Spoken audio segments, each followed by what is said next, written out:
Hi, Kathy from Kathy's Creations. Today we're going to work on a project. Before we get started, let me introduce you to Lainey, who would not let me do this video, so I had to pick her up. So she'll be quiet as long as I'm holding her. Once I put her down, it's a different story. So let's continue. We're going to need 2.5 inch fabric. This is how you're going to be practicing on your lines. We're going to need batting.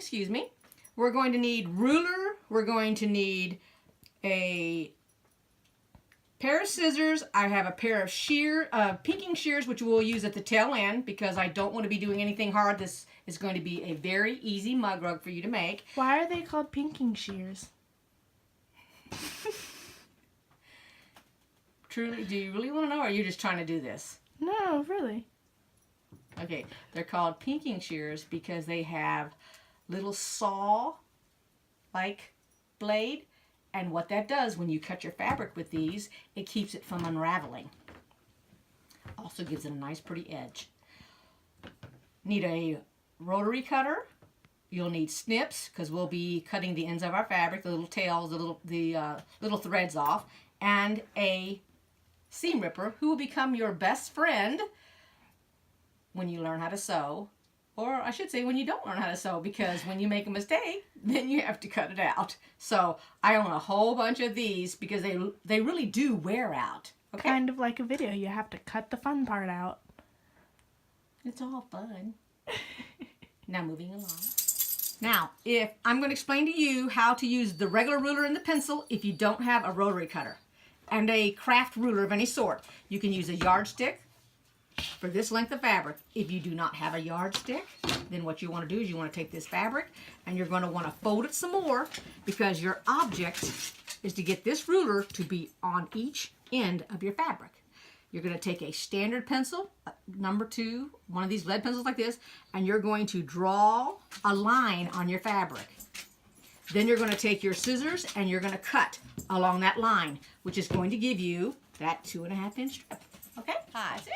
Now that I showed you all the supplies, take your fabric. You want to go ahead and cut it. If you're not using the 2.5 strips, you want to go ahead and make the fabric 10.5 by 9 inches. If you're using these 4 strips, which are 2.5 inch, you want to make them 10 inches long, and then the batting and the back is 10.5 by 9.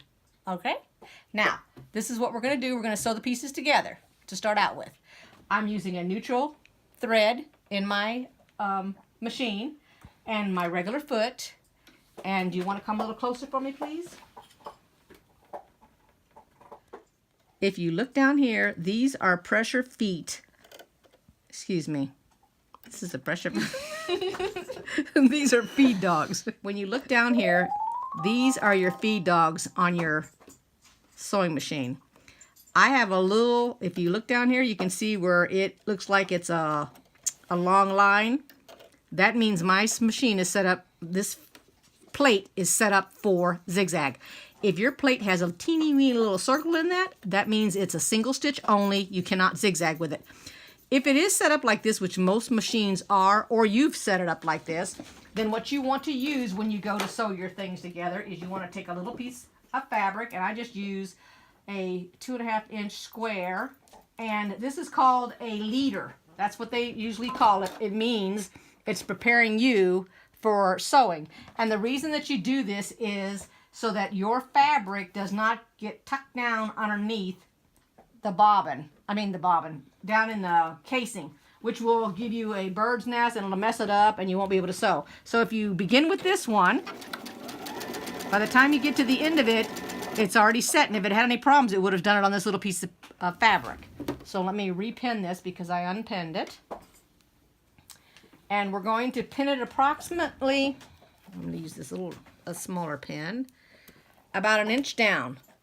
And it's holding your fabric. Now, since you're new to sewing, you're going to want to go ahead and pin this entire thing. This will hold the ends together because they want to pull apart. Be sure and put your right sides of your fabric together and sew it that way, unless you like the inside of your fabric, and some people do. Some fabric is interchangeable, as a matter of fact. and then lay it down. And what you're trying to do, not only are you trying to keep it straight, which you did before, you're wanting to do 1/4 of an inch. So when I say 1/4 of an inch, I mean 1/4 of an inch from your needle to the edge of your fabric. Now you can find that out in your sewing machine by taking a practice strip. In my case, I have this 1/4 right here on my sewing machine. So if I line this up right next to it, it will become 1/4 inch from the needle to the end of my fabric. You'll need to judge yours. Go ahead and put it in, do a sample, put it up here with your little ruler and find the 1/4 and make sure that it's sewing 1/4. If it's not and it's too far to the left so it's bigger, then take it out, or, well, since it's a scratch piece, you won't have to take it out. Just move it over a little bit until you can figure out where your 1/4 is if it's not marked. This sewing machine does not have a 1/4 foot. There is a 1/4 foot. Remember that when you're sewing, you're trying to keep that straight line. You do not want to go over your pins, as that will jam your machine. So continuously without running over any pins. Just keep taking them out, put them in your pin cushion. I'm going to go ahead and I'm going to finish these 4 strips and then I'll be back.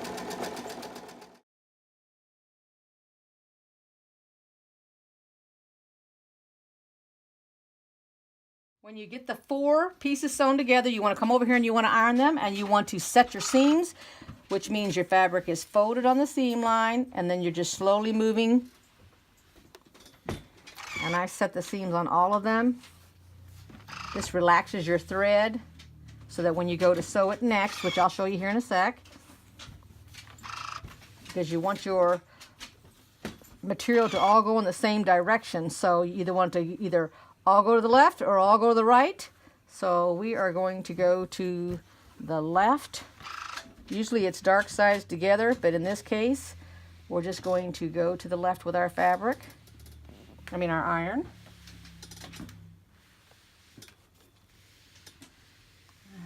My iron acts like it's not hot enough. Okay, and then we're going to flip it over.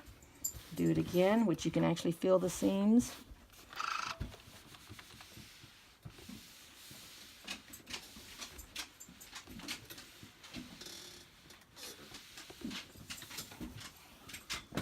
Okay, hold on. Now you take your back fabric and your batting and you put the top on. This is called a sandwich. The top fabric will be smaller.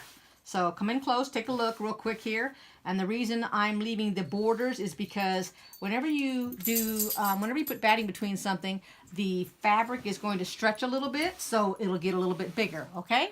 So now what you want to do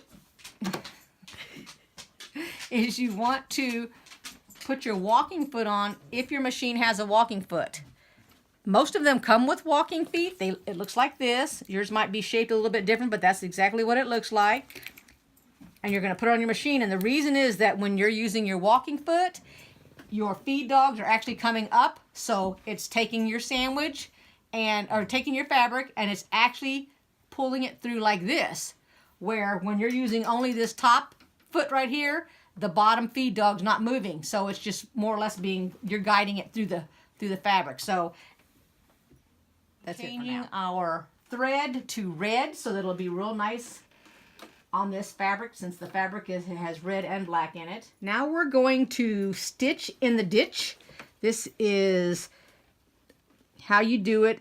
Actually, what you want to do is we're going to be farther away from the ditch than normal because we're actually going to let this foot stitch for us. And we're going to end up doing it on both sides of the seam that we just did. So you do not need to lock any of your seams. I will show you when to lock them because they're going to actually cross over each other. You'll have a seam going the other direction. So just take it, and your fabric's actually pulling itself. What you're doing is you're holding the fabric up against your foot and you're smoothing out your fabric so that it doesn't pucker on you, okay? You don't need to be pinning anything at this point because it's all going to attach to itself. So just pulling it apart and making sure your foot goes straight down there. There you go. And when you get to the end, all you're going to do is come to the end. Distortion. To avoid distortion of your fabric, you want to take it right now. Look down here, please. And you want to rotate it around. and then you're going to come on this next set. Not over here, you're going over here. And you're putting it down and you're repeating your process. Okay, remember you're pulling this apart as you're slowly letting it feed and it's pulling itself. Just take your time all the way down.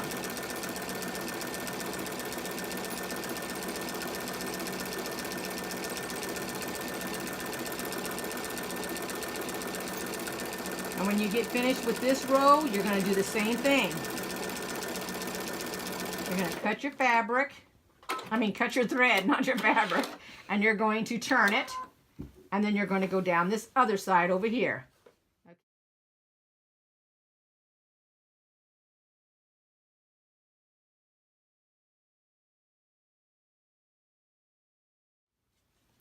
When you do the right side and the left side, you're going to put your foot down so the fabric is right on the edge, and then sew. Now you're going to judge so that you've got everything. As you can see, this is distorted. So you're going to judge it so that it can go straight on down here and catch all of it.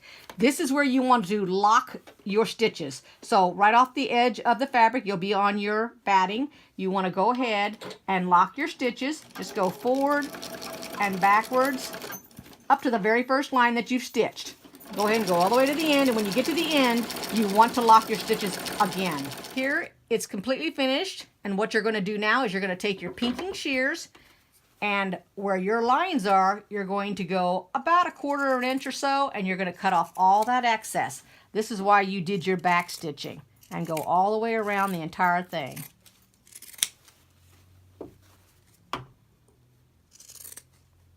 What your finished product looks like, and if you had a cup on there, you'd put it right there, and you'd have your cookies or whatever right here.